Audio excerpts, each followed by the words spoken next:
There is another tale, one not so wonderful, and from older times. Perhaps you will enjoy it, and it will give you more insight into the wonderful art.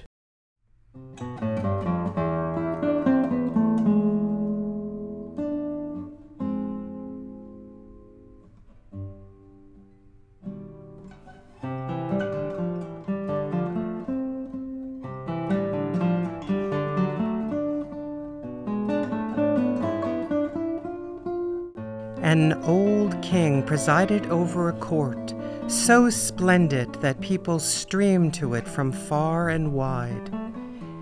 Here they found abundance and plenitude, food, music, decorations, and diversions, masks, pageants, dramas, and spectacles, jolly amusements day and night, and in addition, learned persons of wit and wisdom, whose conversation roused the human spirit.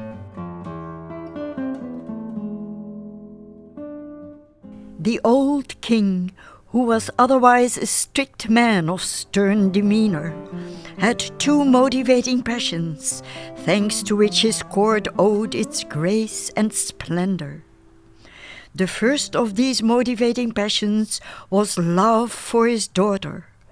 For his daughter reminded him of his beloved wife, who had died early. For love of his daughter, the king strove to create an earthly paradise. His second delight was poetry and poets. As a boy he read literature passionately, and as an adult he spent a fortune to stock his library with poetry of every language. He reveled in the company of singers. He sought them out from all corners of the compass, graced them richly with wreaths of honor, and never wearied of their songs. Music and poetry mothered the king's daughter from the cradle. Her soul, in consequence, resembled a tender melody. It assumed an expression of longing and sweet melancholy. The nourishing influence of honored and protected poets spread throughout the entire kingdom, but it was most especially evident at the court. Life became a precious elixir to be sipped long and pleasurably.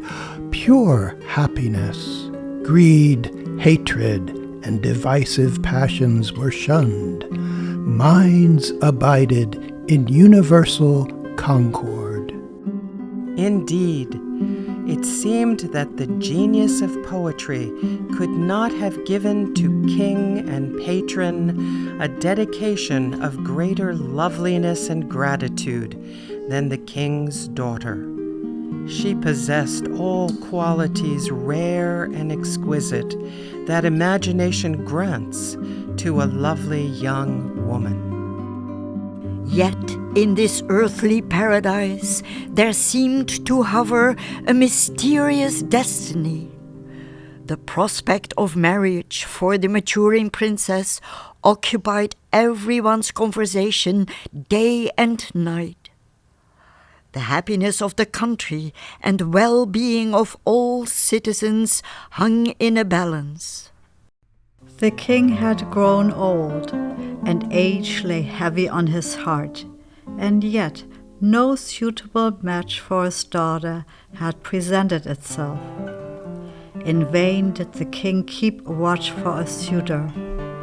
The maturity of his daughter, the well-being of his kingdom, and his own increasing age rendered marriage from all points of view highly desirable.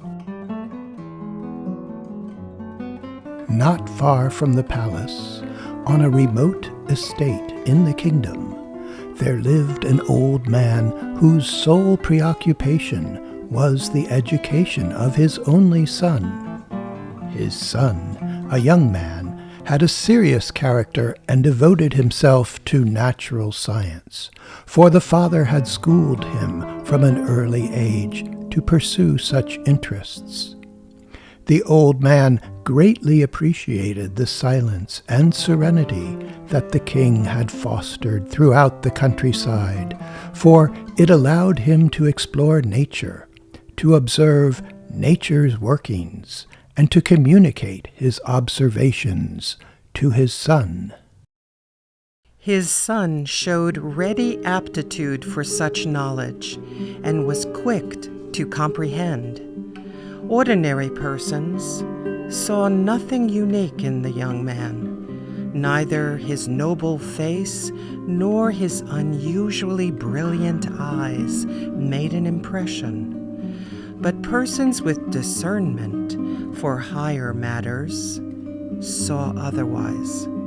The longer you beheld him, the more attractive he became. And as soon as you heard his soft but impressive voice and his inspired conversation, why, you could hardly tear yourself away.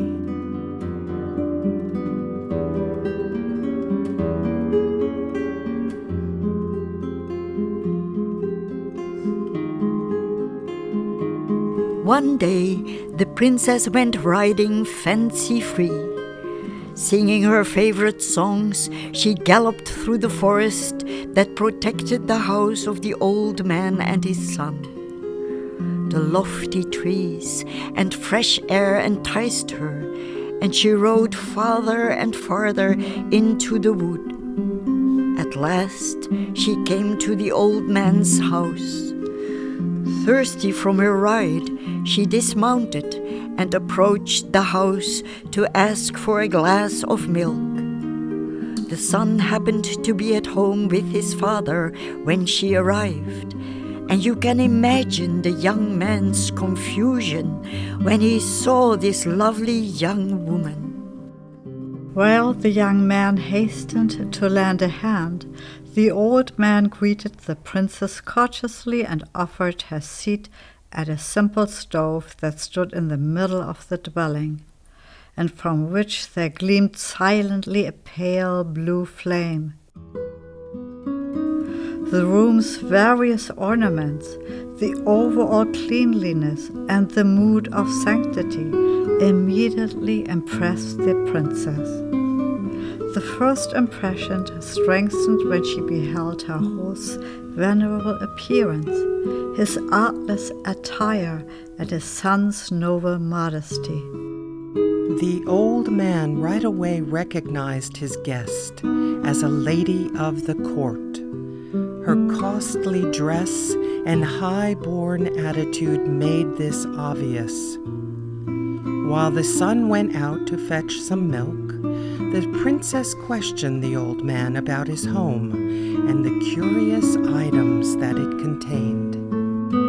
The son soon returned with fresh milk, and he served her with a sincere and artless gesture.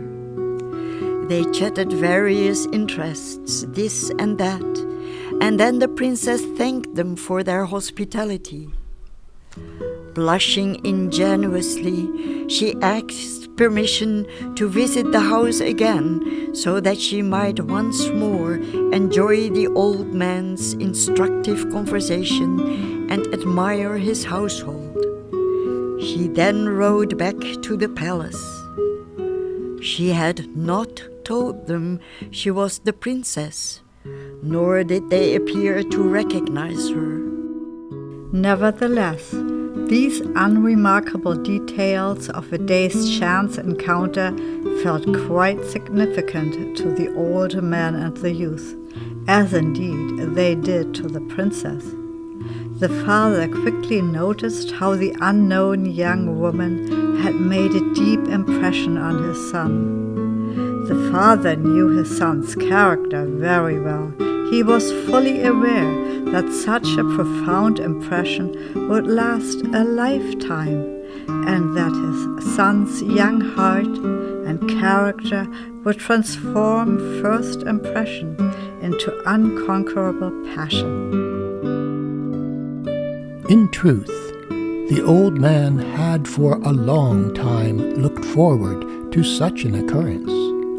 The stunning loveliness of the stranger had enchanted the young man's soul. It was love at first sight, and not a single doubt about the adventure. As for the princess, she had never felt such emotions, and her mind remained unsettled as she rode homeward slowly. Life seemed to summon her to new experience, to a new existence, but she could form no exact idea of what it all meant. She felt wrapped in a magical veil. She could not think clearly. And it seemed that if the veil were to lift, she would find herself in a world of pure spirit.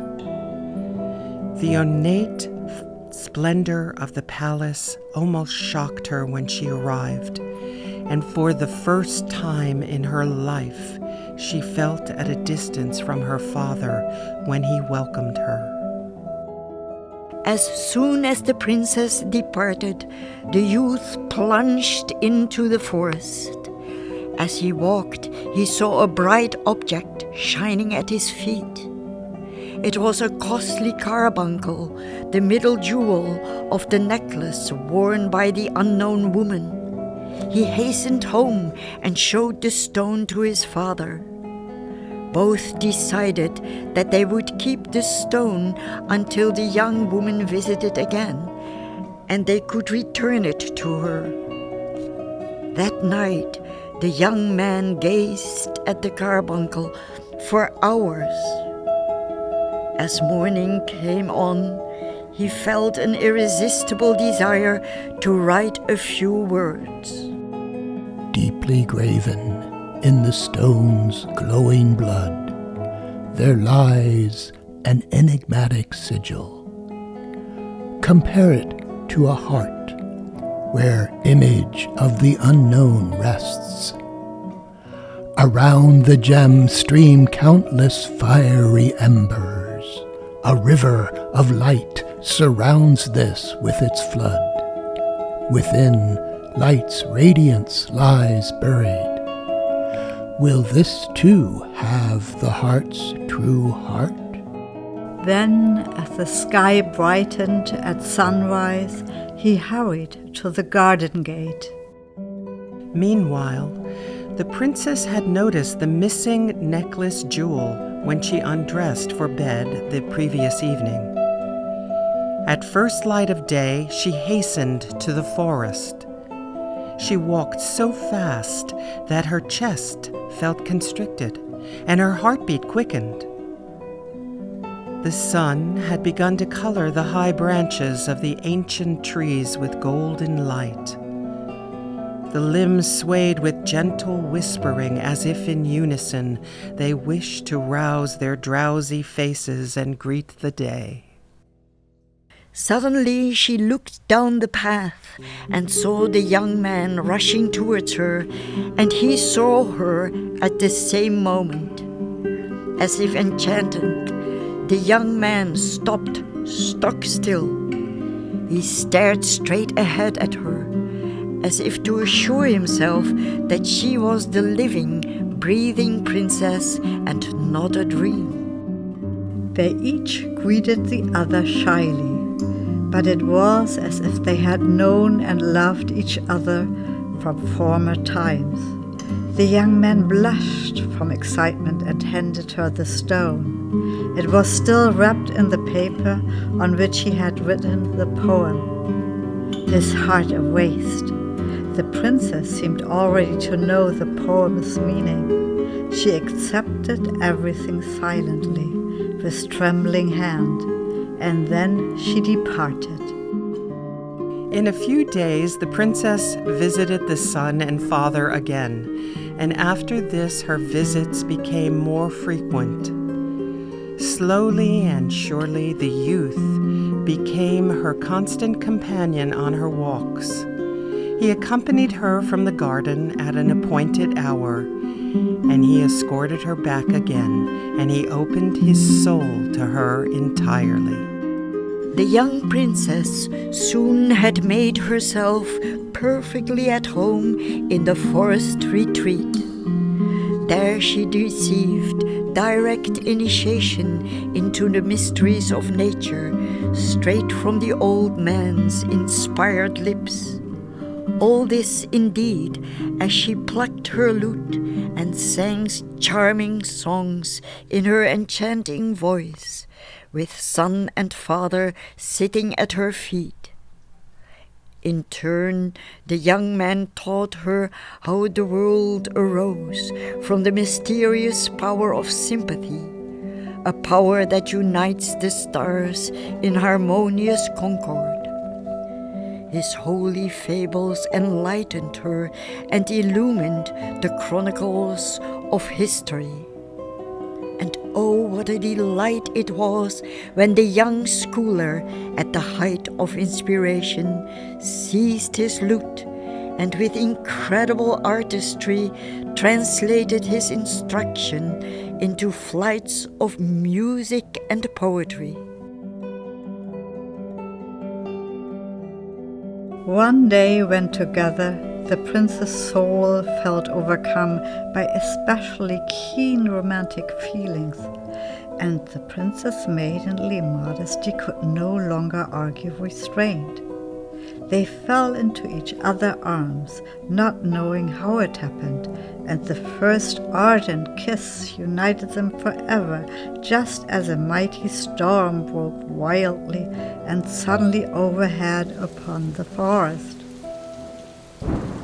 Beset by storm and crashing branches, the young man hurried the princess to safety, but the storm outside him and the storm within caused him to miss the road.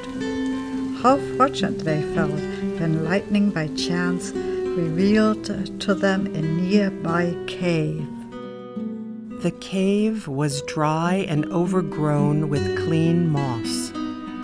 The young man quickly kindled a fire, heat by which they could dry their garments.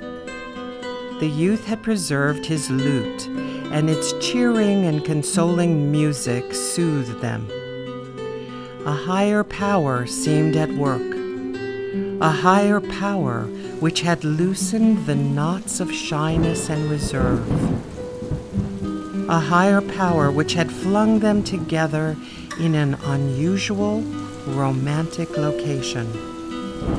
Blessed by the bridal song of tempest and the nuptial torches of lightning, they succumbed to a sweetness greater than any sweetness granted mortal lovers. A new, blissful world seemed revealed to them with the light blue break of day. Be that as it may, however, the princess wept. Hot tears swelled her eyes. As for the youth, in one night he had grown older and entered manhood. He consoled his lover with spirited words of inspiration. He reminded her of the holiness of true love and of the high faith that true love inspires. The princess, who felt the truth in his speech, revealed to him that she was the daughter of the king. Her anxiety, she told him, was suffered on behalf of her father. What would he think? After some careful discussion, they arrived at a plan. The young man immediately set out to find his father and to tell the father what had happened. He swore to return quickly, and as soon as he left, she lost herself in a sweet anticipation of their plan's outcome. The young man soon reached home, and his father was joyful to see him. The father heard the story of their adventure, and he listened to their plan, and he felt willing to assist them. His house was off the beaten track, and the basement had rooms that were not easily discovered. Here the princess could live. She came to them by twilight, and the old man received her with deep emotion. After her arrival, she often wept privately when thinking of her father, who surely mourned her. But she concealed this sadness from her lover and confided her sorrow only to the old man, who consoled her with image and expectation of an eventual early homecoming.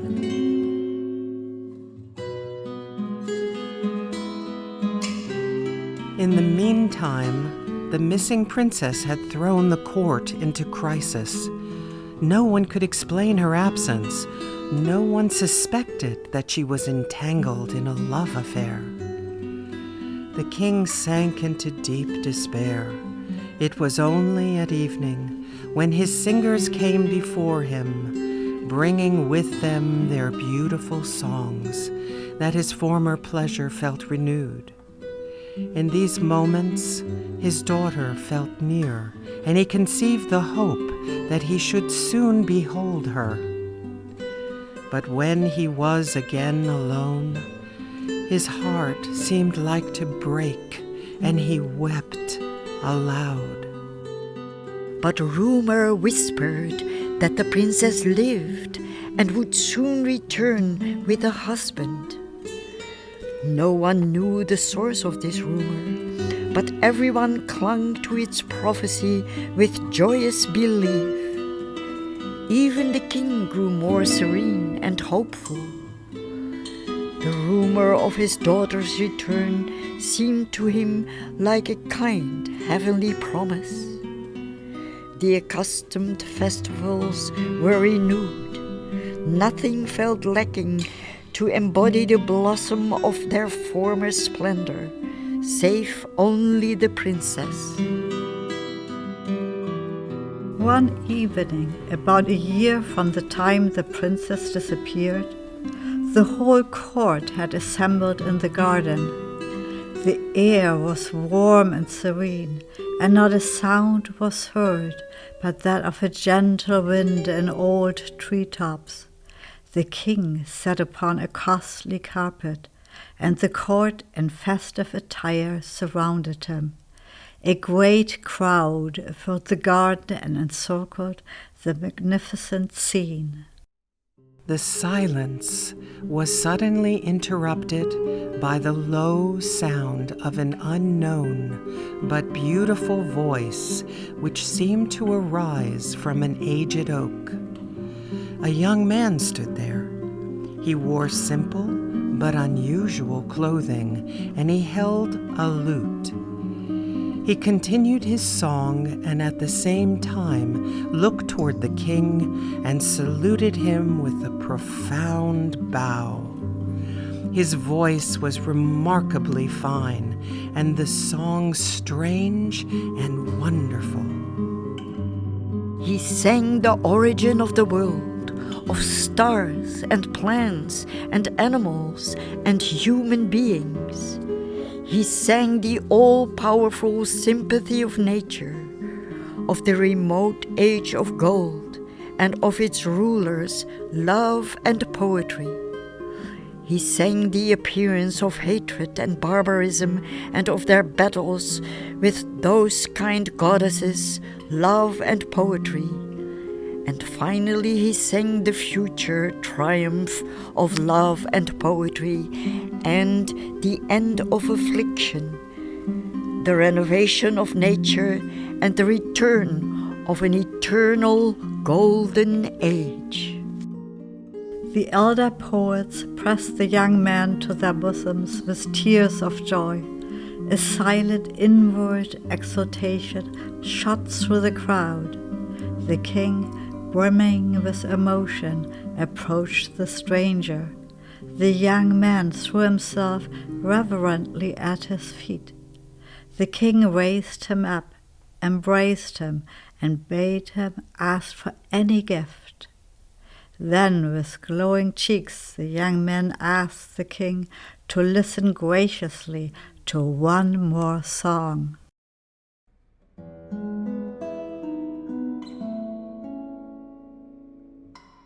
Down many a rugged thorny path strides poet in tattered robe. He slogs through flood and deep morass, sans help, sans friend, alone. Sore and vexed, with lowered head, he travels deeply sighing, with trembling steps, as if he dreads his path will end in dying. To me has come a mournful fate. Despised, I wander free. Delight and peace are what I gave, but none shared such with me. Human life and human world, these I bless and praise. And yet my gift, my poet's word, is coldly thrust away. They calmly let me take my leave, like springtime wander on. Not one of them will sigh or grieve when spring has sadly gone. They long for fruit, but spurn the tree from which the harvest falls. I sing a heaven all can see, but no one heeds the call. With gratitude I feel the might of magic on my lips. Embrace me, spirits, bind me tight to love my pledge and kin. But no one hears this sad complaint, this voice from distant lands. Will any heart for pity's sake smile warmly, lend a hand? His cheeks are damp, he falls asleep in high grass softly swaying. A hovering spirit, high and deep, draws near like heartfelt praying. Forget your former pain and grief, discard the empty chalice. What you did once in hovels seek, you'll find inside a palace. Fame and fortune, these await. Your tortured course is ending. A myrtle wreath shall crown with grace. Behold, it is descending. To glory that surrounds a throne, a loving heart feels summoned. Step upward, poet, claim your home. You are the king's beloved. Thus far had he proceeded with his stanzas, holding the assembly spellbound, when an old man appeared. He was accompanied by a veiled female of noble stature. She carried in her arms a child of wondrous beauty, who smilingly outstretched its little hands towards the diadem of the king. The woman and the old man placed themselves behind the singer. But oh, how the astonishment increased when the king's favorite eagle, which was always about the royal person, flew down from the treetops with a golden headband. The eagle flew to the side of the king and let fall the golden headband. It fluttered down. The young singer caught it and handed the golden headband to the child. And then, sinking down upon one knee before the king, the young poet continued his song in a voice nervous with emotion. With hasty steps and eager pace, from dreamland comes the poet. Beneath the trees to palace gate, arriving ere he knows it. The walls stand firm like hardened steel, but poetry finds no hindrance. Swiftly, love and pain reveal the child beyond the entrance. Love holds them in a tight embrace, but clang of armor frightens. They flee to refuge, a darkened place where love and passion heighten. Here timidly they hide away, fearing the monarch's ire. They wake at every dawn of day to pain and keen desire. Hope is the poet's whispered balm to soothe young mothers' pains, when lo, attracted by their song, the monarch finds the cave. The princess pleads, proffers her boon, a grandson with golden hair. Chastened they await their doom, but anger fades to air. Songs and affection ease and soothe the heart of Father King. They sweetly calm his angry mood, harmony in all things. Measure for measure, love repays what love before has taken. Atonement, kissing, have your day. Let heavenly joy awaken. Spirit of poetry, come, descend. Embrace true love, your sibling. The prodigal daughter homeward wends to greet her father king. He holds with joy his greatest treasure, child, Madonna, two in one, and yielding all to love's sweet pleasure, embraces poet as his son. The young man now raised with trembling hand the veil of the silent woman beside him. There stood the princess, her eyes streaming with tears. She fell at the feet of the king. Her arms held out to him the beauteous child. With bowed head, the singer knelt at her side. An anxious silence gripped the assembly. No one breathed. For a few moments, the king remained grave and speechless.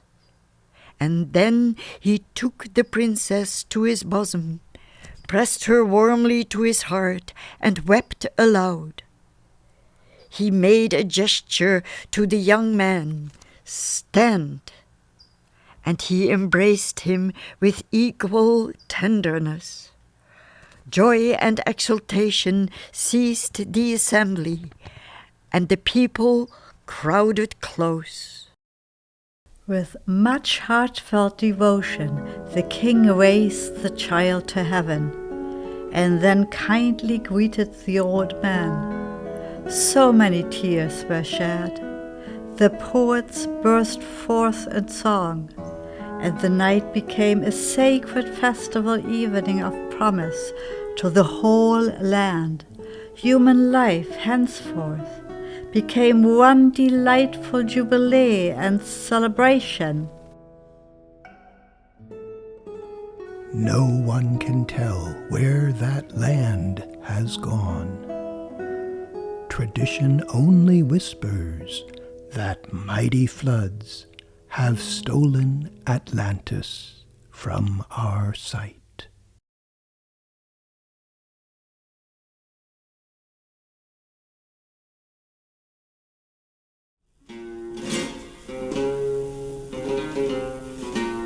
Hola, Pulita!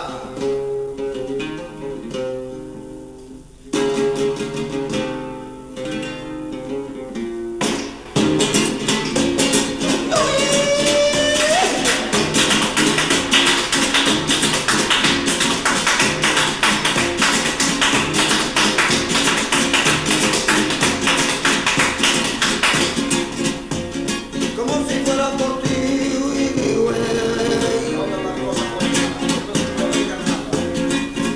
Ay, que si yo la quiero, si acaso dice que no, motivo le he dicho yo, y María y Dolores. Vamos. Ay, miri, bunga, miri,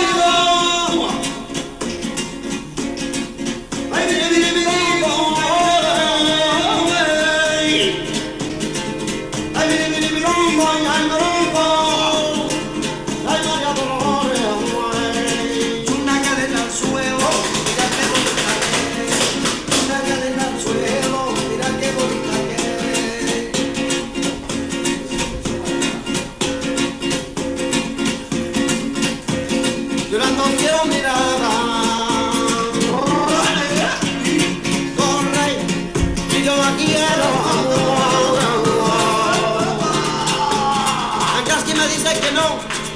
motivo tengo Dios. Ay, María Dolores. Ay, biri, bam, bam, ay, biri, bam. Ay, biri, bam, bam. Ay, biri, bam, ay, biri, bam. Ay, biri, bam. Una cadena al suelo, mira qué bonita que es. Una cadena al suelo, mira qué bonita que es.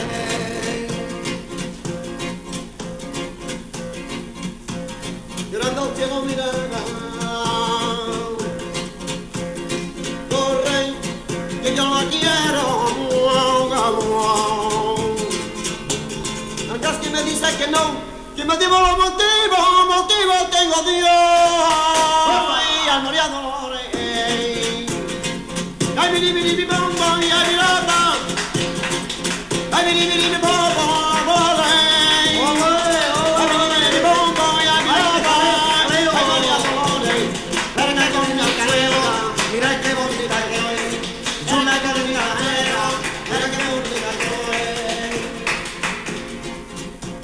la mujer que salga mala, ni pigao, ni de gile, echarla un palco roto y que la mar se la trague y hoy, María Dolores. Ay, biri, bam, bam, ay, biri, bam. Ay, biri, bam, bam, ay, biri, bam, bam, ay, biri, bam. Ay, María Dolores. Caminando cielo. Ay, manitas, ay, mamá. Caminando cielo. Quien canta dicen que no.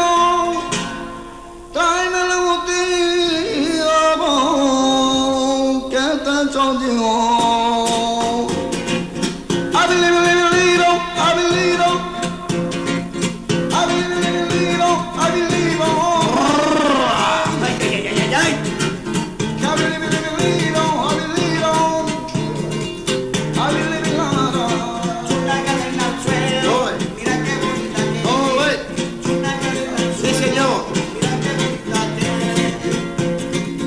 Que me monté y no hola pulito de mi hermana